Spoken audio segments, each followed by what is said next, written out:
दोस्तों, आप सभी को नमस्कार। आज हम कुछ गति से संबंधित मुख्य तथ्य पर बात करने जा रहे हैं, जिसको याद रखना बहुत जरूरी है। यह स्मरणीय चीज है। गति का पहला समीकरण v बराबर u प्लस ए टी।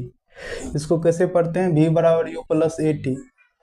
यह वेग और समय के बीच संबंध बताता है। यह वेग और समय के बीच संबंध बताता है, क्योंकि इसमें v वेग, u भी वेग है जो 2 बार आया है।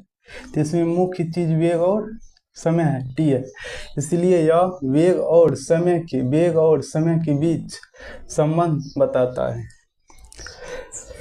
गति का दूसरा समीकरण दोस्तों, गति का दूसरा समीकरण है s बराबर U T plus half A T square.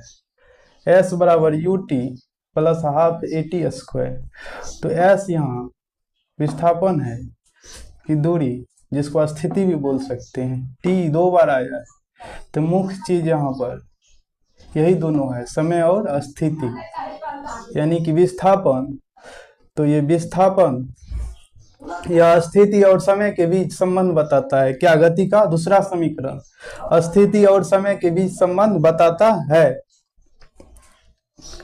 गति का तीसरा समीकरण वी स्क्वायर बराबर यू स्क्वायर प्लस 2as है।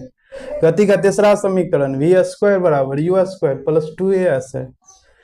यहाँ पर v वेग है, u भी वेग है और s स्थिति है। तो मुख्य चीज वेग और स्थिति है।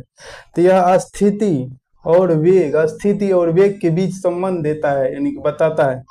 यह स्थिति और वेग के बीच संबंध बताता है। तो गति का तीसरा समीकरण आप लोग को याद हो गया होगा, और इसको स्मरण यह रखना है। और अंतिम जो स्टार देकर हम लिखे हैं, यह भी याद रखना बहुत ही जरूरी है। और यह है 90 सेकेंड में तय की गई दूरी।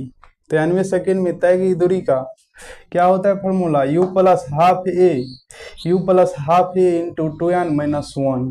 u plus half a into 2n minus 1।